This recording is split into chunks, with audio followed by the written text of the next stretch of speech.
السلام علیکم، میرا نام ڈاکٹر سمام خالدینی ہے اور جو آج ٹاپک میں ڈسکس کروں گی وہ ہے 5 موسٹ کامن گائنوکولوجیکل ایشوز جو پاکستان میں ہمارے ہاں خواتین فیس کرتی ہیں۔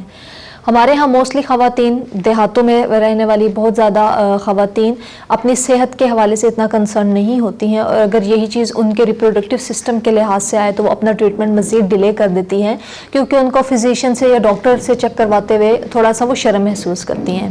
جو موسٹ کامن ایشوز ہیں اس میں سب سے پہلے اوویرین سسٹ کی طرف جاؤں گی۔ اوویرین سسٹ ایکچولی ایک سیک ہو جاتا ہے جس کے اندر فلوئڈ فل ہو جاتا ہے اووریز میں، جو کہ بعض اوقات ٹیومر کی شکل بھی اختیار کر لیتا ہے، لیکن اس کے سمٹمز کو دیکھتے ہوئے اس کا باقاعدہ میڈیکل اسیسمنٹ کرتے ہوئے یہ وقت کے ساتھ ساتھ ریزالو بھی ہو جاتا ہے۔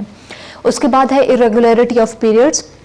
ہمارے یہاں ٹین ایج گرل میں، کالج گوئنگ گرلز میں، ایون میرڈ خواتین میں بھی یہ ایشوز بہت کامن پایا جا رہا ہے، جس کی بہت ساری وجوہات ہو سکتی ہیں۔ اس میں ایک مین ریزن سٹریس ہے، چینج آف انوائرمنٹ ہے، خوراک کا کمی بیشی ہے، اور اس کے علاوہ میڈیکیشنز کا کچھ استعمال بھی ہے۔ لیکن اگر یہ irregularity آف پیریڈز ہارمونز کی وجہ سے ہے تو آپ کو باقاعدہ اس کا چیک اپ اور ٹریٹمنٹ کروانا چاہیے۔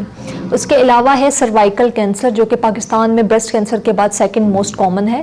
اس کو سائلنٹ کلر کہا جاتا ہے کیونکہ اس کے جو سمٹمز ہوتی ہیں وہ لیٹ سٹیج میں جا کے زیادہ جو ہے نمایاں ہونا شروع ہو جاتی ہیں۔ اس لیے خواتین کو چاہیے کہ وہ اپنا اینولی یا 6 منتھ کے بعد اپنا ڈیٹیلڈ ایگزامینیشن کرواتی رہیں۔ اس کے بعد ہمارے پاس آتا ہے polycystic ovarian disease, acne, excessive hair growth, mood swings, depression, weight gain اور ویٹ لاس، یہ کچھ کامن سمٹم ہیں پولیسسٹک اوویرین ڈیزیز کی۔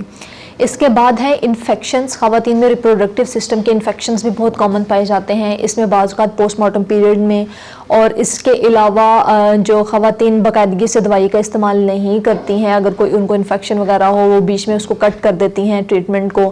اس کے علاوہ پور ہائیجینک کنڈیشنز، کنٹراسیپٹیوز کا استعمال، تو یہ ساری چیزیں ایسی ہیں کہ جو آپ کو اپنی صحت کے اوپر آپ کا بہت برے طریقے سے اثر ڈالتی ہیں۔